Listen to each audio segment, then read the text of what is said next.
gituma bamwe bagirira fame tubona biravugwa ariko njye simifite igihamya gusa biravugwa kandi nta nduru ivugira ubusa umusozi birashoboka ko ari byo kuko buriya muri iyi si abantu bajya mu bintu byinshi kimwe nk'amwe ba YouTubers twarabamenye ko muri abarozi nuko ubungubu tubagendera kuri liste yarasohotse muko mutumbagira mujya hejuru ni nako muzamanuka mu ikubite hasi nyuma ya space nizakozwe ukuri kukajya hanze kandi rero bazi ko twabyibagiwe ntago twabyibagiwe ko za space turazifite twigarukire ko Aline Gahongayire ntago genda muvaho kuko ni ibintu ubona bigayitse binasebetse ku mukozi w'Imana gufata umukozi wo mu rugo kamwinjiza mu cyumba cyawe kugira ubwo agira amabanga yakabaye nkaho nawe bwamwicisha ikoresha yago bamusebeje gake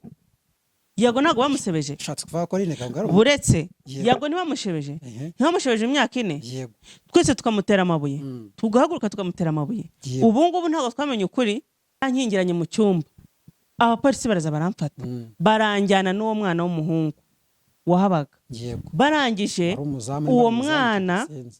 uwo mwana baramugarura ninjye wasigayeyo majije gusigarayo urumva narinzi ko ndi butaye buri bugire mbona burije mbona barambwiye bati injira muri gereza urumva kuri station ngumamo Aline Gahongayire maze umunyamakuru amubaza ngo none se Aline Gahongayire yigeze neza nibura kukureba ngo ajya kuganiriza umwana yangije arasubiza ngo kuki mutamwakurikiye ngo yarabwiye mukubita imbwa mukubite iyo mbwa wowe musivile wowe munyarwanda urinde wishingikirije iki wo kubwira abashinzwe umutekano ubwo ni RIB ngo mukubite iyo mbwa bakagukubita nta n'ibimenyetso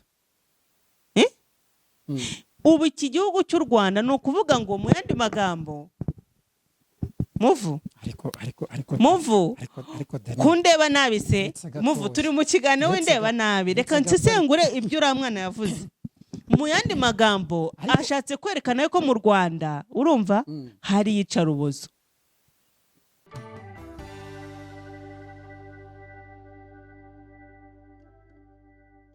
ariko ndashaka ko dukurikirana no yego narikodinze kandi ubu ndimo ndarikodinga yes ibihe byiza mwese mukunda kandi mukanakurikira ibiganiro byacu umunsi ku wundi ni Mika TV show ni Zamuka TV nge mwumva ni Muvunyi ndabashimiye cyane cyane mwese mwakoze subscribe muri abagaciro kandi murabo ingenzi kuri twebwe cyane nge mwumva ni Muvunyi nk'ibisanzwe nguhaye ikazi wanjye nguhaye ikazi wa hostinze natazakora amabara ninjye na ghostinze kandi ghostinga niyo nuko mbona tashaka kome kaze reka nyihakiri kare basi tutangiye ikiganiro niko umushyitsi wacu yahaye ikaze nihaye ikaze ngewe abantu no kuri Zamuka turabashoje cyane kuri Mika TV show n'abantu no kuri Mika TV show turabashoje cyane kandi mwe mwakoze subscribe muraba agaciro n'abatarakora subscribe mwayikora twibana umunsi ku munsi ariko ni n'ab'ingenzi tutitaye no kuri babandi badutuka yego umuntu ugutuka ntaba kwanga cy'ingenzi nuko areba views kubera iki se akwanga kandi akakubera baba gukunda cyane abagukunda ariko ni byiza ko tugira n'abanzi buri umuntu akubwiye ko kwanga bigufasha kumenya noneho uburyo ubana nawe hakuzi kubana n'umuntu ukubwira ngo ndagukunda noneho ahubwo akaba ari kugira nabi buryo ukanga kugira aho kujya mu mbane n'abantu bankunda nabana n'abantu banyanga hakuze ko burya mugani umuntu yambwiye ngo buryo ubana n'umuntu ukwanga burya ni ugufasha kwibwiza ukuri none se akubwiza ukuri akakubwira tuzi n'ibindi ngewe ndakwanga pe ndakwanga cyane ndaho nshimana ndakomeye meze neza weekend yagenze weekend yagenze neza turashima Imana nubwo hajemo uburwayi ariko turashima Imana oya ni indwara nazo ziba zigomba kuba muri buno buzima tubamo erega ibintu byose ni magirirane urabona kugira ngo abaganga babeho nuko turwara gusa tutarwaye kugira ngo babaho oh yes ntago babo Nturetse icyorezo cyaje hajya cyitwa gute? njye nta nubwo naragifata mu Niba ari manibo. Sinzi niba ari manibo. manibo extraje murica namwese icyorezo noneho Manibo kuri extraje raraga ndi ubukira. Ariko niba ari manibo ne make ubu hari abantu bari bafite ikibazo cy'amafaranga wenda bagiye guhabwa ibiraka bo muri RBC bizi ibintu by'ubuzima sibyo batari bafite akazi bagiye kubona solution ivuye mu kibazo. Niko bimeze. None se muri covid nta bantu bakiriye ariko da abantu barapfuye bamwe barakena ariko hari n'abazamukiye n'abandi bazamukiye. Tugwaye ikaze rero. Ndabakiriye cyane. Twakiriye. Ndabakiriye murakoze kumpa ikaze naye ndabakiriye kuri Mika TV show. Oya Mika TV show nitwe twakwakiriye. Tujya tubyihorera twikomere. Twaguteye kudeti wawe. Mwanywene kudeti ariko ntarebe. Tugiye kuganira ku bintu bimaze iminsi bivugwa hano muri social media ko ari agatogora. Ni imvange. Ariko abantu bakomeje kwiharine Gahongayire. Abantu bakomeje kumwiha nahoze mbireba nabonye mu gitondo nibwo nahoze mbireba ku macano menshi atandukanye ariko ngiye nibazaga impamvu bamwihaye batamwiha. Nta mpamvu yo kumwiha. None se batamwiha impamvu idahari ni iyi?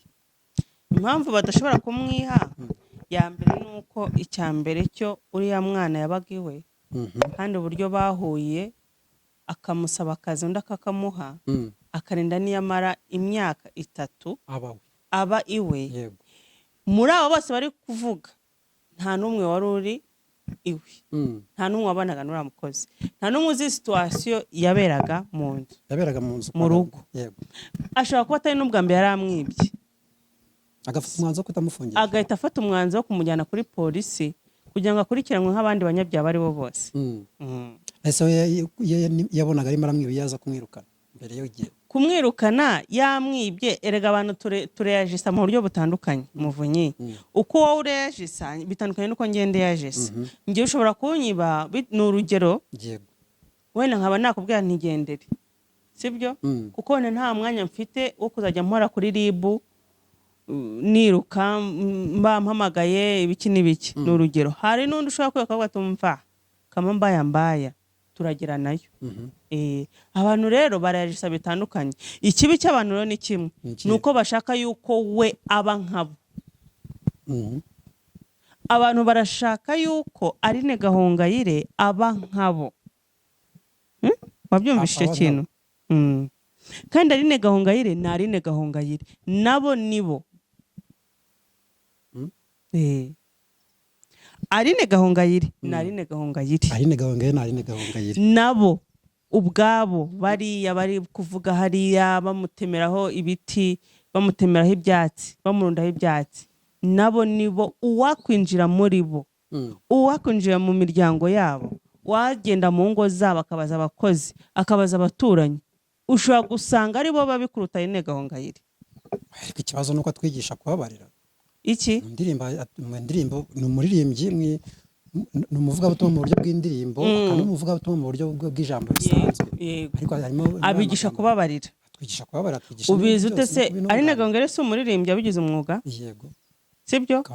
Akavuga n'ubuvugabutumwa, ubutumwa abuvugira mu ndirimbo. No ku gatuti rwose ajyayo pe. Yego. None se intego ye murayizi? Usibye kuba mumubona hariya avuga ngo Yesu azazamubabarirane mukundane mwige kubabarira ibintu nk'ibyo ngibyo, intego ye murayizi? Purpose ye murayizi? None ubushatse kuvuga ko ari nka cyapa cyobora abantu ariko cyo kikaguma aho ngaho. Kubera iki? Akatugisha ibintu batagakwiye. Kubera iki? Erega reka nkubwire, kubu ngubu nshobora kuba umusilamu. Reka iby'amadini tubivemo. Iby'amadini tubivemo. Ubu nshobora kuba umunyamakuru. Nkashinga YouTube channel. Nkajya mbwira abagabo n'abagore uburyo umugabo nagukosereza mu kubiti, umugore namugukoseza mu kubiti, ariko mfite purpose yanjye. Purpose yo kubigondanisha imitwe abantu. Mfite purpose yanjye biratandukanye. Umuntu dufite content zitandukanye kuri imihanda. None se buri muntu wese naba afite inyungu muri iyo content ye. Yego. None se kubera hatagira uwigana undi. Ariko no kwigana bibaho, harimo baza tukigana. hari abaza tukiganana ariko ujya kubona ukabona ibyo bintu ntabwo byabahiriye. Buriya biba byiza iyo ubaye wowe. Aline Gahongayire rero mwimutera amabuye, njye sinzi n'impamvu nabonye mwabikorera, nabonye hari abagore bahagurutse baravuga ariko naho mu munsi mwagezweho bizagenda bitewe. umunsi bagezweho bizagenda bite. Ariko reka tubanze tumenye ngo ubundi Aline Gahongayire kugira ngo ajye kwibasirwa n'uriya mukozi, sibyo? Uriya mukozi ngo ni Rusizi, ni umushahara uvuga uwitwa Rayira yakoze ikiganiro ku Rugendo, aravuga ngo ariko ngo uriya mwana Rusizi ngo muravuga ngo arabeshya, ngo ararwana na Aline Gahongayire FM, ngo ararwanira na Aline Gahongayire ngo natirere mu mutwe, niba ari tentire, ngo ararwana na Aline Gahongayire iki? Umva, uriya mwana w'Icyangugu ayoboye yuko ibibazo nk'ibyo bikemurirwa muri RIB. Niba yararenganyijwe kuki atagana inzego zibishinzwe za leta? Muri social media showbiz nihabona ari ibibazo bye biri bukemurirwe. ariko Denis, ariko ko hari mu rugo hari abakozi batatu, mwakabanje kuba mwibaza impamvu ari we muntu bahisemo. ariko Denis, babajyanye ari babiri, umwe aragaruka undi arasigara. Kubera iki? Iyo mpamvu rero kuva mutarayimenya. Bivugwa ko uriya mwana n'ubundi we yarashinzwe ngo icyumba cyo kwa Gahongayire. Uriya mwana yarashinzwe icyumba cyo kwa Gahongayire kugikoramo isuku. None niba yarashinzwe icyumba cyo kwa Aline Gahongayire, Aline Gahongayire akaba atari umuntu ushobora kuvuga ngo mfite comfort reka mbika amafaranga yanjye, akaba azi ngo umukozi ushinzwe gutunga icyumba cyanjye niba ari igiceri cy'icumi agomba kugisigaho yagisanze. Kubera iki atari kubazwa amafaranga kandi ari ushinzwe kuhakora? Ushatse vuba se kuri mwana atarenganye? Arengana iki? Reka nkubwire rero, mujye mwitonda n'ibintu muvuga. Mujye aba YouTubers hari bamwe rwose tuziroha mu muro tutanabizi. Mujye mwitondera ibintu muvuga, mwitondera umuntu ibintu avuga. Ngo uriya mwana n'umuturage, ariko ngo avuye Rusizi, yes ni umuturage, ariko muzazanywe n'iki ko umuntu ari mugari. Ubushize dukurikirana ntabwo nababwiye ko umuntu ari mugari. Umuntu ni mugari, ntabwo ubuzi purpose muzanye. Umubizi gute ko ari kwikoresha? Yago bamusebeje gake. Yago ntabwo bamusebeje. Ushatse kuvuga ko Aline Gahongayire buretse Yago nibamushebeje, ntibamushebeje imyaka 4, twese tukamutera amabuye, tugahaguruka tukamutera amabuye. Ubu ngubu ntabwo twamenye ukuri. Ubu ni twamenye ukuri. Tubwiye n'iki se ko hatari abari gushaka kumuzimya? Bazimya Aline Gahongayire nkuko bazimije bashatse kuzimya Yago. None kubera iki? Oya nawe. Oya kubera iki se? Bakakoshura mwana nyine. Kuya ko wenda babuza ahandi hantu bamufatira. Yago ntabwo bakoresheje abakobwa bajyaga iwe. Nwese mu by'ukuri umwana w'umusore nka Yago ufite amafaranga nk'aya afite, mwumvaga yuko atagira girlfriend cyangwa atagira abakobwa beshya?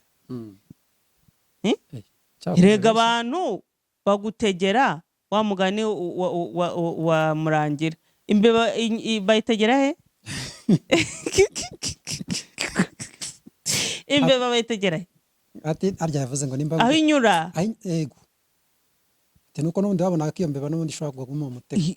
Sinkibuka neza uko yavuze ngo imbeba bayitegera aho inyura. Ni muri ubwo buryo musiki, muri ubwo buryo, muri iyo context niko abivuzemo. Rero uriya mwana afite purpose ebyiri kandi mubirebe neza.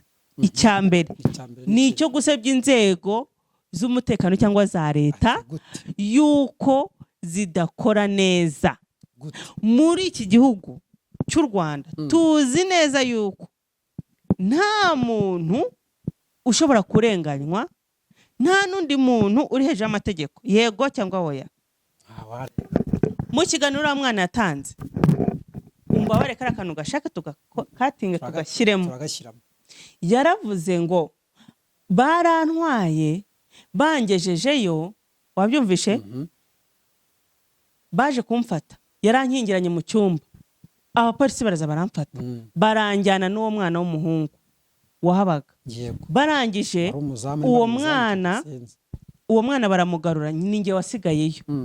Majije gusigarayo urumva nari nzi ko ndi butaye buri bugire mbona burije mbona barambwiye bati injira muri gereza urumva kuri sitasiyo yego ngumamo Aline Gahongayire maze umunyamakuru amubaza ngo none se Aline Gahongayire yigeze neza nibura kukureba ngo ajya kuganiriza umwana yanjye arasubiza ngo kuki mutamwakurikiye ngo yarabwiye ngo mukubite imbwa iyo mbwa je ntago nayakurikira mukubite iyo mbwa wowe musivile we munyarwanda urinde wishingikirije iki wo kubwira abashinzwe umutekano ubwo ni RIB ngo mukubite iyo mbwa bakagukubita nta n'ibimenyetso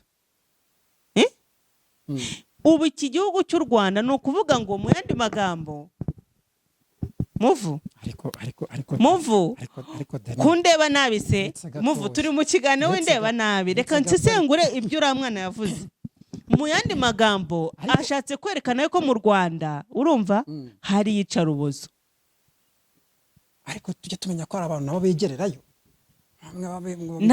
nakubwiye ngo nta muntu uri hejuru y'amategeko ushobora kujya kuri polisi cyangwa kuri RIB ukavuga ngo mukubite uyu muntu mumukubite who are you bishobora kuba byarabaye biriya bintu aramutse bamuhamagaye yabyerekana proof ariko mwagiye mureba kure ko mufite ubwenge Imana yabahaye ko mushobora no gusanga uriya mwana w'irusizi herega abantu iyo bajya kwinjira binjira ku bantu bashonje bakagutega udufaranga tw'ubusabusa kugira ngo babashe kugira gute kugira aho bagera gusa ntabwo uri kumva ko harimo gusebya igihugu harimo gusebya igihugu yego cyangwa oya tubanze tubyumvikana aho ngaho wenda gusebya igihugu ukubita ko mukubita imbwa yego ako kantu hanyuma yamara kugenda bakankubita bamaze kugeraho ni gukubitwa byago hanyuma yamara kugenda bakankubita hari aho gukubita bamaze kugera mu nzego za leta cyangwa se z'umutekano gukubitwa biba byagoye RIB yamaze gufata kagushyikiriza polisi ugiye gufungwa ntabwo ujye kubisa reka wenda muri cya gihe ukirimo urabazwa yenda wanza kuvuga ariko muvu niba batarakubise Kazungu sibyo Kazungu wishe abantu akajya baca imitwe akabataba uriya mwana w'ibihumbi 100 niwe wazaga kubitishwa na Aline Gahongayire hano Kibagabaga tuzi ufungiwe miliyari 2.4 ariko se Denis kutari wumva bavuga ngo bamukubise oya ntago bamukubita hanyuma sura mwana w'umukozi ibihumbi 100 bumva ari byo bari kumukubitira ako muvu mwamba bare mwagiye ariko reka mbabwire ko Imana yaduhaye ubwenge nkarese twabukoresha Imana yaduhaye ubwenge ngo tubukoreshe ngewe hano reka nkubwire ibintu mbonamo hano ni ibintu bibiri cyambere uriya mwana w'umukobwa afite abantu bamuri inyuma kandi bagamije gusebya leta icyambere kugaragaza yuko leta hano mu Rwanda nta justice ihari sibyo yego cyose kuvuga ngo hano mu Rwanda bitewe n'izina ufite bitewe n'amafaranga ufite ushobora kugenda ugakubitisha umuntu kuri RIB ibyo ngibyo niko bimeze nkurikije ibyo yavuze ngiye mu isesengura ryanjye nuko bimeze kandi mujye mumenya ko tuvugira kuri kamera tuhatubwira isi yose umuntu uwo ari we wese wumva ikinyarwanda rero nibigutangaza ejo n'ejo bundi bari abantu bita ngo ni ibigarasha kari akantu bagakase bakakazamukiraho bakagasesengura ugasanga ibintu bibaye ibindi icyambere gusebya igihugu ni ugusebya igihugu icya kabiri ni ukwerekana ko mu Rwanda nta butabera buhari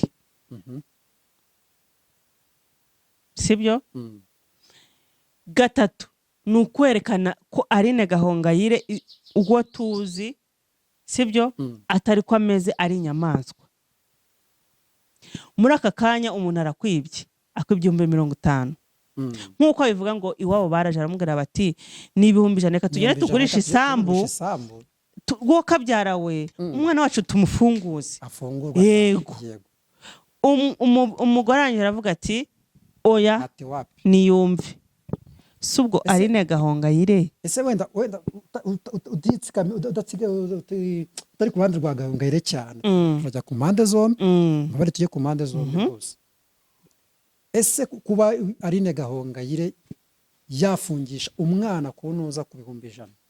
Ese byaba ari ishyize mu nyurabwenge bwawe ubona ari ibihumbi 100 gusa cyangwa harimo ikindi kintu uriya mwana ashobora kuba yarazi ngiye nshyize mu nyurabwenge kugira ngo amwikureho? nshyize mu nyurabwenge zanjye uramwe ntari ikindi kintu yazize, sibyo? ariko cyo mu rugo kwa Gahongayire, cyo mu rugo kwa Gahongayire. Umuntu wakoraga mu cyumba cye, kandi nawe yarabivuze ngo hari n'ibindi bintu ushobora kuvuga bikankoraho. mu bigaragara uriya mwana azi amabanga menshi, hari ibindi bintu azi. Ariko umbabaze kunyibutsa tugaruke kuri Aline Gahongayire n'abantu bajyana abakozi babo mu byumba byabo. nako turakagarukaho Ako kantu kanota ahantu tuze kukagarukaho. uriya mwana abazize ibyo yamenye, abazize ibyo yamenye cyangwa ishyanuka rye. Kuko barayimaranye n'umuntu imyaka 3, umukozi wo mu rugo ni umuntu nk'abandi, sibyo? Ariko buriya niba ari umuntu uba ugufite, ni umuntu mubana, uba ugufite, abagufite ubyemere cyangwa ubyanga, abagufite. Niba barabanye umwaka umwe sava, 2 sava, 3 sava, sibyo? Ntago nibaza neza yuko kiriya kintu ari cyo muri mukobwa yazize. Hari ibindi bintu kwaje tekinike diru kwaje biri aho ngaho inyuma tudashaka kumva. Rero mu gihe uriya mwana ashatse kubitsimba, turamushyiraho amakosa. Mbese aramera nka Karara twabwiye ngo duha ifoto, ariko yaberetse video, reka ubujajwa, yahise batamo video. Ubu nyine yabaye umunyakuri. Yego. Ariko rero, ariko se ku mwarimu avuga ati ibintu mbivuze byanyicisha, murashaka ibindi by'ikimajyango bamuca umutwe. None ukaba waraje kuri kamera kumara iki? Kudarapo Aline Gahongayire ko n'ubundi ahubwo 6 igiye kuzamuka. Ubu Aline Gahongayire numvise bivuga ngo ari mu Bufaransa, mu Bubiligi. Ubu se ntafite igiterane. Ubu se Aline Gahongayire ibere mu Bubiligi, wa mwana uri kumwangiriza izina, uragira ngo abantu bareka kumwitabira? Igiterane ni business, gospel y'iki gihe ni business nk'izindi zose. Yego. Sibyo? Tujye tureka kubeshyana. Cyagiye mu Bubiligi kuvuga ubutumwa bwiza, ariko yashoye amafaranga kandi ari bugire nandi agarura. Sibyo? Rero niyo mpamvu nakubwiye ngo hari igihe umuntu ahaguruka bitewe n'impamvu runaka. Ubwo nikize ko tari abamutumye babakonkera. Sinumvise ngo The Ben yarishyuye ngo kugira ngo azimye Meddy. Kugira ngo azimye Meddy? N'ubushuti baziranye ko basa. Sawa rero, ubushuti se bwo muri showbiz buri. Ubu ngubu ko nawe uri umwanzi wanjye. Are. Nta bushuti bwo kuri iyi mihanda mbabarira. Nta bushuti bwo kuri iyi mihanda. Umuntu wese aguciye urwaho yakuzimya. None se abazimije Yago abamuroza bakajya kwivuza Igisenyi nkuko nabyumvishe. Ese waba umuntu yaba yagize abakonkera bike. Nuza rwose Gahongayire agira ibikorwa byiza. Afite foundation nyine ariko nawe ariko muvu reka mbaze mubaze. Ndakumva cyane. Baba umurwanyi mushaka. Aline Gahongayire araza akaturimba indirimbo wafashije abana b'imfubyi akaba spendingaho more than 100. Yego. Sibyo? Ndakumva cyane. Niwe urumva yaragiye gufungisha umukozi ku bihumbi 100. Aline Gahongayire ashaka kugenda muri salo agakoresha umusatsi agatanga na tipa akava yarangiye. Ese aho ntago byibura bya bano bakozi mato ubona bafite izina rikomeye cyane ari cyo baba bakenyereho gituma bamwe bagirira fame tubona? Biravugwa, ariko njye simifite igihamya, gusa biravugwa. Kandi nta nduru ivugira ubusa umusozi.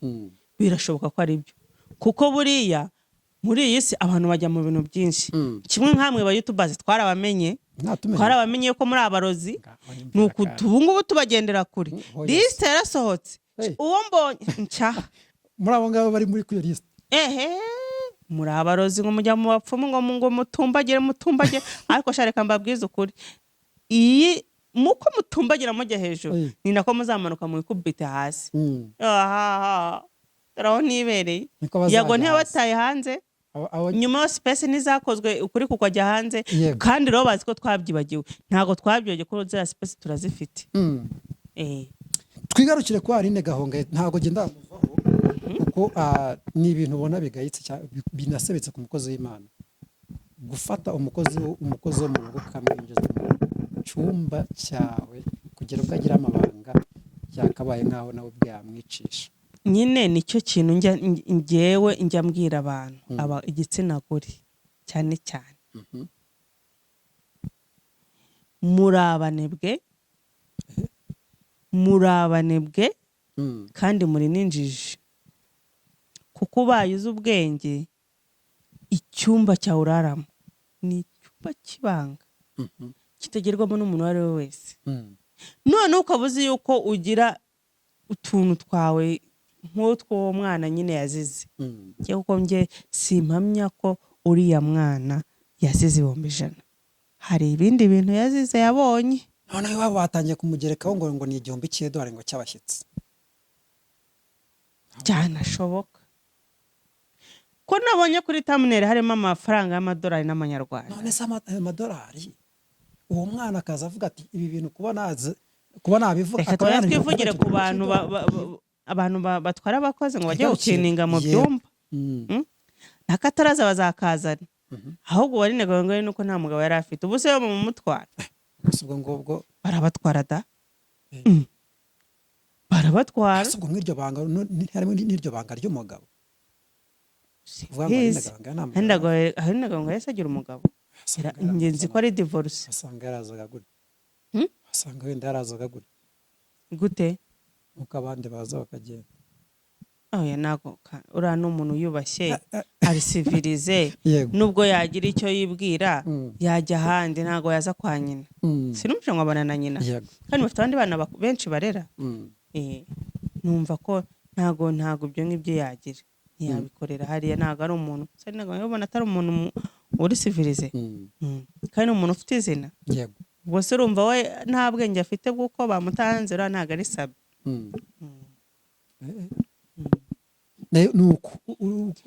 rero abantu bajyana abakozi mu byumba byabo nuko wenda anega ngo yari mu celebrities tuzi, ariko rwose uramutse utunze kamera abakozi bo mu rugo bakubwira se ko wakomera.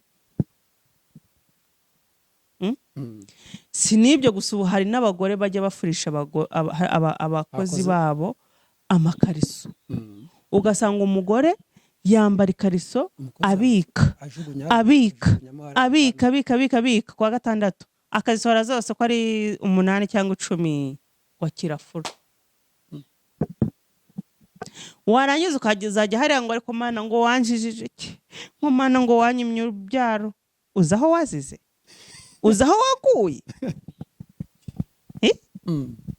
uzaho waguye. wajya hari ukajya gutanga ubuhamya kuri yaca no barira nk'umukozi yantwaye umugabo. halo asabuzwa n'icyo gutwara umugabo se ko ubundi ngo bajya bavuga ngo ubu abonwa n'uhagaze. umuntu mubana uko ugenda uko utekereza uko wizunguza kugira ngo abakubara kureba hahandi agira akakumenya wese. rero iyo ubaye ikigori ukaba umwasama bitabirangira ese ari negahongayire ko tutazi ntago abana n'ubumuga, ari ntago ari n'umuntu muzima. ubu ngubu ubusirimu bwe tuzi ubu yabuze iminota 30 yo kwikorera icyumba, ku buryo ajya gushaka umukozi uri perimana uzajya ukirininga icyumba cye. si ubwo uruvuga atari umwanda, ni umwanda unuka. ntago mwanya ufite umwanya n'umusa, ntago mwanya ufite. uwo mwanya arawufite, ahubwo uterwa n'ibyo wahaye agaciro.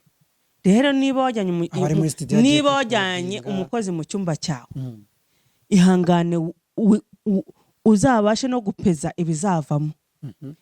koza guta hanze yega nabo babasha kurya hiti abakozi. nese ubu se kwicara iwabo icyangogo byari bimunaniye, kuki yaje kureba YouTube gufungurwa rwose nta amaze umwaka akaza kwiyondora kuri kubera iki atafungwa avuga ati okay ngiye hara muri gereza nigiye ibintu byinshi nkuko abivuze, reka mfate insuka mpinge cyangwa nigiye utundi turimo tw'amaboko imyuga, reka njye gushakisha akazi. ahubwo mu mutwe hakaza ngo reka njye kuri kamera mvuga ibyo rinega ngo yazaga kuri RIB akavuga ngo bakubita imbwa nanjye bakandiha buke baramanura. ariko biriya bintu mu kuza kubivuga ngo avuga ko yari yishinganishije bigendanye n'ibyo ko ari nko kwishinganisha bigendanye n'ibyo yarazi. arimo arishinganisha kuri YouTube se niba ari urwego dufite rukora neza muri iki gihugu ni RIB. Yaterwaga ubwoba n'ibyo bamubwiraga ko sinzi ngo bazamugira nabi bigendanye n'ibyo yarazi. Niba ari urwego rukora neza wabyumvishe muri iki gihugu ni RIB. RIB yutanze amakuru nk'uko Dr yabivuze, umuvugizi wa RIB uragenda ugatanga amakuru bakabibanga bakayabika in case ugize ikibazo bagakurikirana wa muntu kuko bazi iki ibyo wababwiye. No si ibyo bintu aje kubivugira wa mugani wa Tsiri ko ari wavuze ngo Yago ko atigeze aza kutubwira akajya kuri kamera yumvaga yuko abantu bamukurikiye audience mukurikiye ari izamukiza. Rero abantu ntibari kubujije niba ufite ikibazo banzu igende wegere RIB babwira ati nyamara hari ibintu mbitse by'amabanga bimeze gutya na gutya bahora banterwa ngo bazanyica rwose nimfa muhamagara uyu muntu mumuhe waningi nguyu dufitanye ikibazo ibyabaye byari binini sinahawe nigeze mbivuga nimwe ba mbere mbibwiye ariko nimara no gupfa muzagire gute muzamenye ikinyisi cyangwa mumubwire areke kungendaho. Yego ibyo se yarabikoze ubundi se ubungubu kuba bari Rusizi napfira Rusizi tuzabimenya. Rwazamuka ku YouTube ari Kigali ashobora kuba ari Kigali twabona system je asaje akajya ku rugendo akajya naza simbure dore imbogo rero nuko twika se Denis turimo tuwenda turasanga tuva kuri ino nkuru ya Aline Gahongayire gatoya nk'aya mabanga nk'umukozi w'Imana ababitse mu rugo ashobora kuba yacisha umutwe uwo yamenye. Umukozi w'Imana se si umuntu? Umukozi w'Imana si umuntu ariko nanone hari ibintu byinshi cyane ushobora kumenya sibyo? Yego ku mukozi w'Imana si n'umukozi w'Imana gusa ushobora no kumenya ku muntu sibyo ukabona kuri muri risk yo ariko twumva ko abakozi w'Imana bagomba kuba bari mu nzazi. Ariko si umukozi w'Imana ninde akubwiye ko ari umukozi w'Imana? Nta muntu uzi mission ya Aline Gahongayire kuri iyi si. Aline Gahongayire niwe muntu ushobora kuza kuri kamera akavuga ati ngiye burya mission yanjye ni kandi nabwo ntago twabizi ko ari ukuri kuko ukuri k'umuntu kumenywa na nyirako. Yego Kuro ushaka kubangwa Aline Gahongayire n'umukozi w'Imana wenda ari n'umukozi wa Satani. Wenda n'umukozi wa Satani yase kandi kubera iki bigutunguye abantu tugira imisozi zitandukanye kukantura. None se sinumvishe ejo bundi hari umuntu numvishe wakoze ikiganiro ku Ikaze TV kwa Pastor Claude ariko uvuga uburyo mu bishop umwe reka tumuvuga ariko hari ikibazo se nimba hari Imana. Yego avuga uburyo ngo yamujyanye kuzemo avuga uburyo ira myuka yakoreshaga atari imyuka y'ukuri. None se si umukozi ari umukozi w'Imana? Niba ari abantu bagira abayoboke n'abakozi ba Satani n'abantu bakoreshwa n'imyuka mibi. Igirize nihoraga yuzuye babuze hano bakwirwa. Niba ari abantu turemye nabi n'umuntu bwiza umuntu ukuri urebe ko akahaguma. Bwiza umuntu ukuri urebe yuko akwizera. Ariko mubeshye araza yiruka ego agusenyeza akora arakubwira ati ahubwo wowe noza ubwenge. Urumva ngiye guti niwe mukozi w'Imana. Si no kuvuga ubukozi bw'Imana no mu buzima busanzwe umuntu no mubwiza ukuri muzangana. Ngiye mfite experience ko naro wabeshye nabwije ukuri ariko umubeshye babona araje aranyanga koko aranyanga pe. Buri umuntu ushaka kumubwira uti iki kintu ni umukara kandi nubwo abona ko ari umukara ariko arashaka ko kiba umweru sibyo? Aravuga ati nubwo mbona ko ari umukara ndagoragoza kiba umweru wowe urashaka kumwereka ko ari umukara, kandi we arashaka ko haraza nk'abantu 5 bamwemeza yuko ari umweru, kuko nawe niwo mujya ari kurebamo. Urumva? Icyo gihe rero mu babanzi niko bimeze.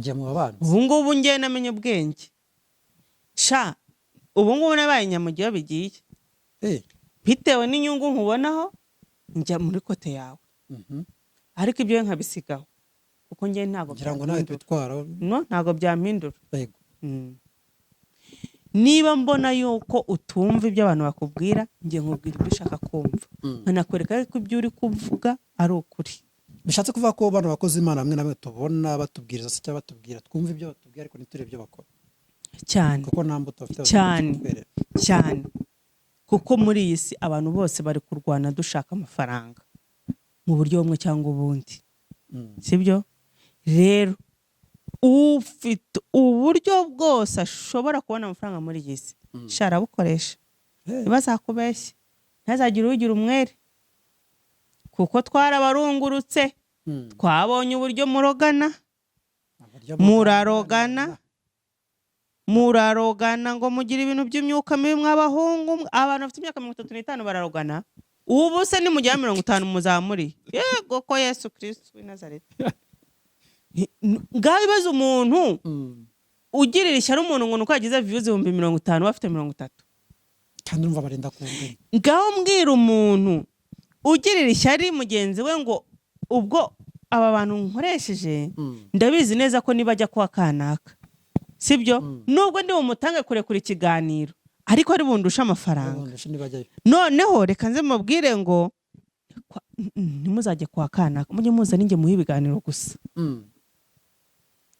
Haro, none se ubutindi buruta ubwo nubuhe? Ubutindi buruta ubwo nubuhe? Kandi rega nabo n'abakozi b'Imana, ntibirirwa bubakira abantu amazu bakagena za kamera, twajyana twagiye gufasha. Ntibantu nibaze kwirwa bicaye kuri za kamera zabo bakarira bakabafasha, bagahindukira bagakora ibyiza, ariko nanone bagakora n'ibibi kugira ngo bazimye bagenzi babo. None se ubwo urumva na Bibiliya bivuga ngo niba udashyushye ntukonje nzakuruka. Mene nk'abo rero Imana irabanga. Twigendere tugeze ku wa mugabo n'ubundi twari dukomojeho, wageze gutya aravuga ati njyewe Bishop Harerimana Bosco Wasulfahati yagize gutya arangamo igitambo. Ese abakozi b'Imana bari gushakira imbaraga mu bigirwamana cyangwa mu zindi mbaraga zitari zo gusenga ngo wenda buzuzwe mwuka se cyangwa Imana ibaha imbaraga, ese bo ngo byo birasiga isura ki ku murimo w'Imana? Ibyo ngibyo rega ni bya kera, nuko we n'abantu batashaka kubyumva, ariko ibyo ni ibya kera. Ntiryese imyuka Satani atakoze, kandi Satani akora mu bantu baba influencer baba star, abantu bavuga ari kijyana. Nugire ngo Satani azaza asanga umuturage uri gukura ibijumba ngo abari bakoreramo, gute se ninde uzamwumva? Arakureba we Muvunyi akavuga ati Muvunyi afite izina mu Rwanda, afite uburyo ashobora kuvuga bikumvikana, uhanyura muri Muvunyi nkamubeshyesha udufaranga, namukoresha bikemera, hakajya n'abantu nigarurira kandi baciye muri we, sibyo?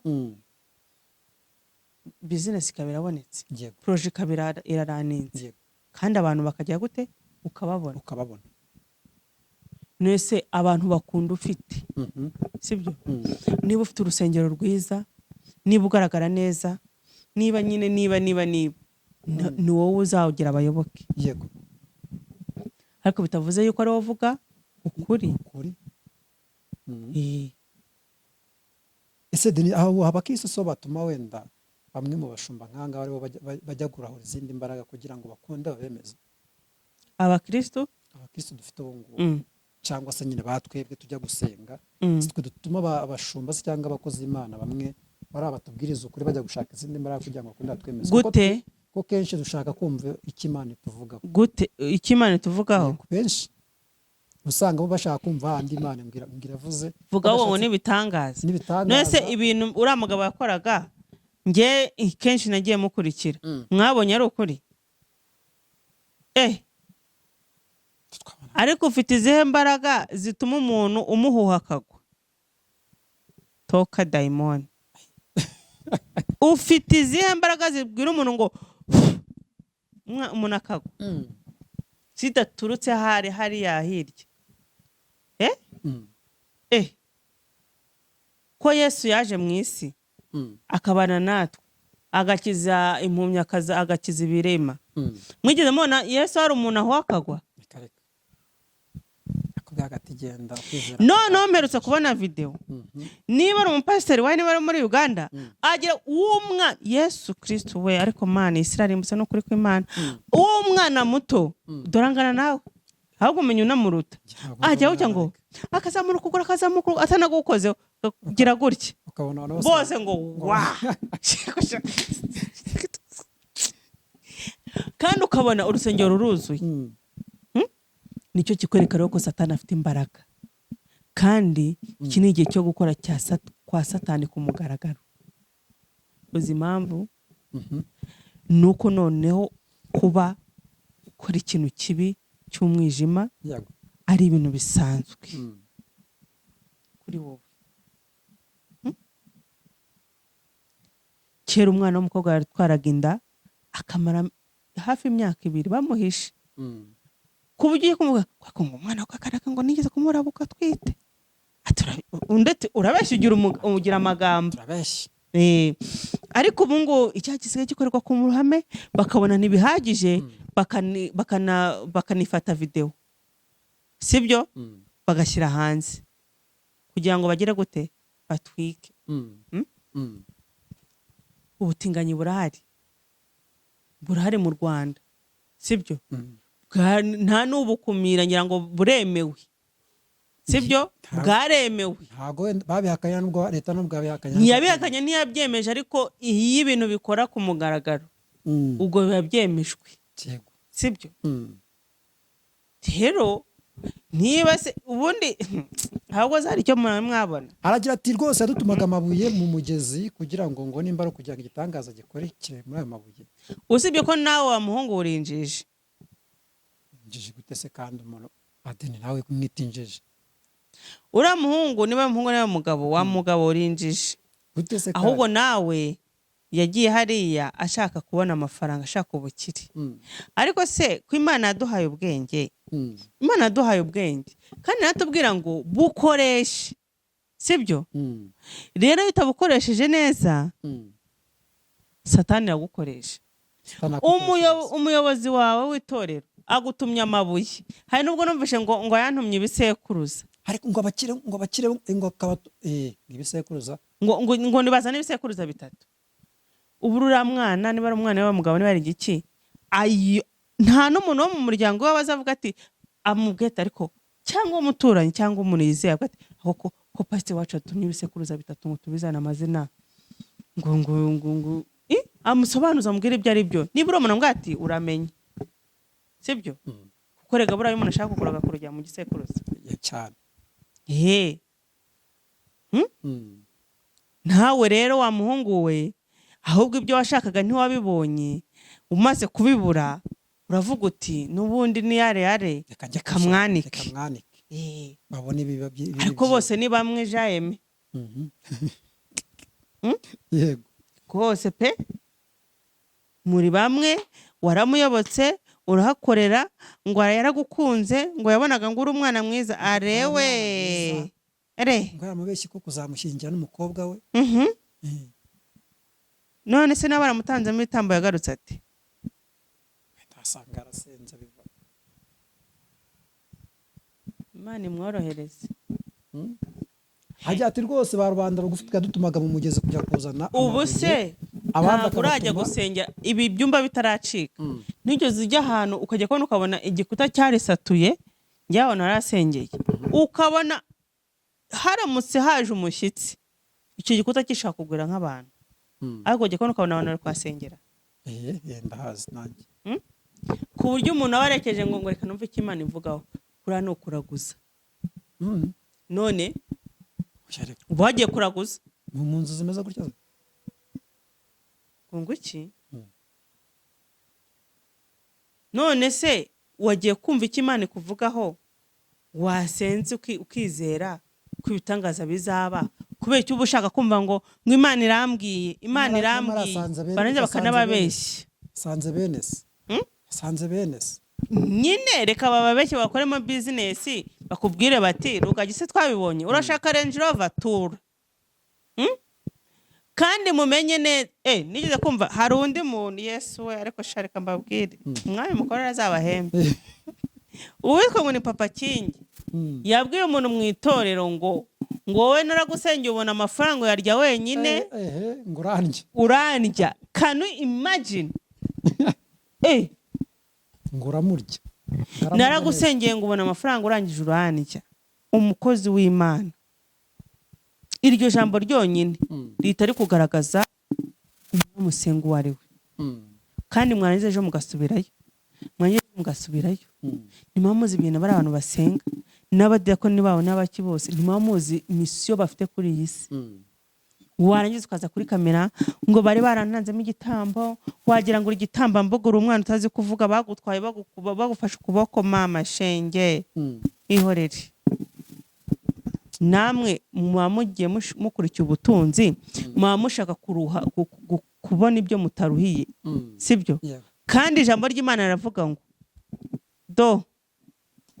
ni gutya kugira ngo ubone amafaranga uzayabona wiyushya kuye niba mushaka rero ibintu bije gutyo gusa sibyo uko bije niko bigenda kandi niba ari uko bimeze mwitegure ko bizagenda bibatwaye birabajana deni twisoreze ikiganiro cyacu twisoreze ugira inama badukurikiye ijambo ryawe ririmo hagati mu minsi abantu barababaye deni abantu barababaye babajwe n'ikizi n'ibyo tugenda tubona byo muri ino minsi abantu bafite ibibazo bigiye bitandukanye deni n'ibibazo se bizareka kubaho tukiri kuri iyi si ibibazo bizabaho ngeze ngo ugiye kuba ijambo ryahumuriza tukiri kuri iyi si ibibazo bizabaho ahubwo rero ikintu nababwira cyo ni kimwe nibizera Imana sibyo kuko umuntu wizera Imana no mu bizabicamo kandi Imana izamugenda imbere nushaka kwiringira undi muntu byose ni nushaka kwiringira undi muntu atari Imana byose bizarangira yego wakoze rero kuduha ikiganiro wakoze cyane Imana ibaho umugisha mwese mwe mudukurikirana kuri Mika TV show ndetse na Zamuka TV Imana ibaho umugisha kandi bongerere n'ibindi byose mukeneye turabakunda cyane shalom